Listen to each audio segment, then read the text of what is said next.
Mafia राज पे जो control है या पुलिस को जो फ्री हैंड देने की बात की जाती है योगी जी की सरकार में, आप कितना उससे रिलेट करते हैं? आपको लगता है पुलिस को अब फ्री हैंड मिला है या अभी भी किसी तरीके से पुलिस को कंट्रोल किया जाता है? और क्या स्टेट में माफिया राज पूरी तरह से ख़त्म हो गया है या उसने रूप बदल लिया अपना?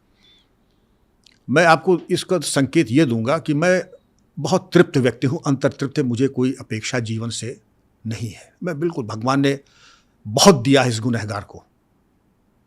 योगी जी यहाँ नोएडा आए थे तो उनका एक मिजाज है कि कुछ लोगों को बुला करके पूछते, शासन प्रशासन के परामर्श लेते हैं। उन्होंने भी परामर्श लिया तो हमने कहा महाराज बाकी सब चीज़ तो ठीक है, थाने लेवल पे अभी सुधार की बहुत गुंजाइश है। नंबर 2, मुझे कभी भी कोई पश्चाताप जीवन में नहीं हुआ। आज ये पश्चाताप हो रहा कि काश आप मुख्यमंत्री होते और मैं सेवा करता होता। ये स्वायत्ता एक आदर्श है। बस इस बात का ध्यान रहे कि इस स्वायत्ता का कोई नाजायज फायदा न उठाए। और नंबर 3, आप खुद देखें, अगर एक मुख्यमंत्री 2 फोटो अपने पास रख ले, कि एक माफिया के कुत्ते से हाथ मिला रहा है और एक मुख्यमंत्री कह रहा है कि मिट्टी में मिला दूंगा, तो उस इकोसिस्टम पर इसका क्या परिणाम और क्या प्रभाव होगा। संदेश बिल्कुल स्पष्ट टंकार के साथ है, मिट्टी में मिला दो। फिर यूपी पुलिस का प्रत्येक 3 लाख सिपाही जो हैं वो मिट्टी में ही मिलाएंगे। और अगर संदेश ये है कि हम कुत्ते से मिला रहे हैं, तुम्हें मेरी कसम, तो कहेंगे हाँ अतीक भाई ज़रा देख लीजिए, मुख्तार भाई आप देख लीजिए। फिर वो भाई भतीजावाद शुरू हो जाएगा। ये पुलिस बड़ी संवेदनशील है, जैसा होगा संदेश वैसा होगा परिणाम।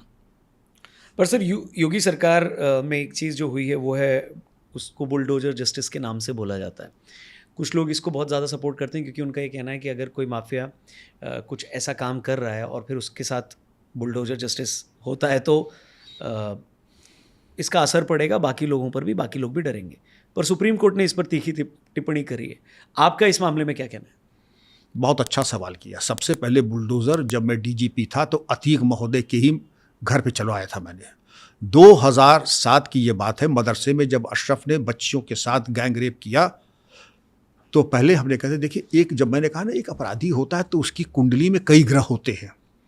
आप और हम एक ग्रह देखते हैं कि इसने एक काम किया, अरे साहब इसने पथराव किया, लेकिन जब कुंडली विचारते हैं तो ये मालूम पड़ा कि ये तो सर्वगुण संपन्न है।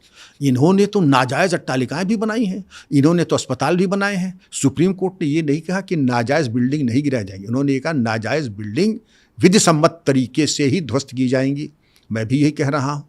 मैं कितने डिबेट में जाता हूँ तो वहाँ स्वयंभू संविधान के अवतार ये कहते हैं हम लोग तो संविधान से काम करते हैं। तो हमने कहा श्रीमान जी, नाम नहीं लूंगा, आप क्या समझते हैं कि हम असंवैधानिक तरीके से काम करते हैं? आप बताएं किस धारा के अंतर्गत मुठभेड़ें होती हैं? 0/0। कहते धारा 33 से लेकर 43 Bharatiya Nyaya Sanhita right of private defence, IPC की धारा 96 से 106 राइट ऑफ प्राइवेट डिफेंस। ये तो हुआ राइट ऑफ प्राइवेट डिफेंस। और बुलडोजर कब चलता है? पुलिस चलवाती नहीं है।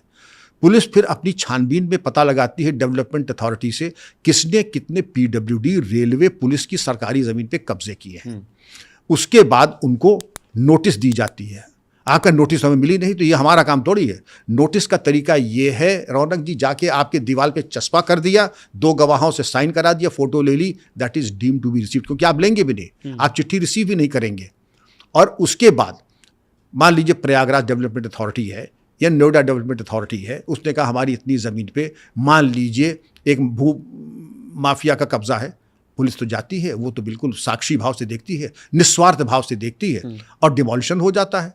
अब कहते हैं साहब ये बताइए AK-47 अच्छी होती है बुरी होती है? AK-47 का कानूनी इस्तेमाल बिल्कुल अच्छा है।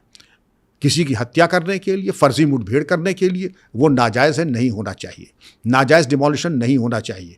और जो ये स्वयंभू कानून के बड़े विद्वान और सीधे जिन्होंने अवतरण किया है दूसरे लोग से कि हम तो साहब कॉन्स्टिट्यूशन चलते हैं, तो पुलिस भी अपने जो समर्पण है संविधान और रूल ऑफ लॉ के लिए, it is second to none. तो आप कह रहे हैं कि जो भी बुलडोजर से जगह गिराई गई हैं वो संविधान के तहत, कानून के तहत ही गिराई जाती हैं, और ये पहले से हो रहा है। आपने अतीक का एक एग्जांपल दिया, मैंने बहुत किया है। हाँ। मैंने बहुत किया, लेकिन लॉ के आपने सारे चैनल ऑफ अपील एग्जॉस्ट कर लिए। डिस्ट्रिक्ट मैजिस्ट्रेट के यहाँ, असिस्टेंट कमिश्नर के यहाँ, कमिश्नर के यहाँ आपकी सारी अपील खारिज हो चुकी हैं।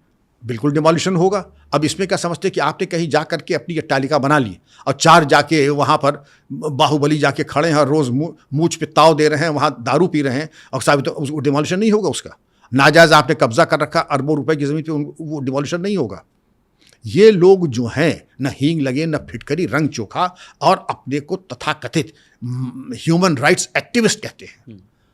अभी आपके लखनऊ में अकबर नगर का पूरा डिमोलिशन हुआ। किसने अधिकार दे दिया कि सैकड़ों अरबों रुपए की ज़मीन पर नाजायज़ कब्जा करा करके आप बांग्लादेशियों को आप बसाएं, अपने वोट बैंक तैयार करें, डेमोग्राफिक चेंजेस कराएं। और जब गिराया गया तो ये जो थे तौलिया ले करके जो पत्रकार रो रहे थे हाथ जोड़ करके, हम आपसे माफ़ी चाहते हैं कि हम आपको बचा नहीं पाए। आप होते कौन है बचाने वाले? ये ज़मीन आपके पिताश्री ने उनको दी थी, ये सरकारी ज़मीन है, सरकार के ही पास रह सकती है। और देशद्रोहियों को लाके बसाना है तो हम तो ये भी कहेंगे जो इनकी बड़ी हिमायत करते हैं उनके बारे में भी कार्रवाई होनी चाहिए। लेकिन अब फिर कहूँगा, नाजायज़ इनकाउंटर, नाजायज़ डिमोलिशन ये नहीं हो सकता है। पुलिस केवल जायज़ काम के लिए है।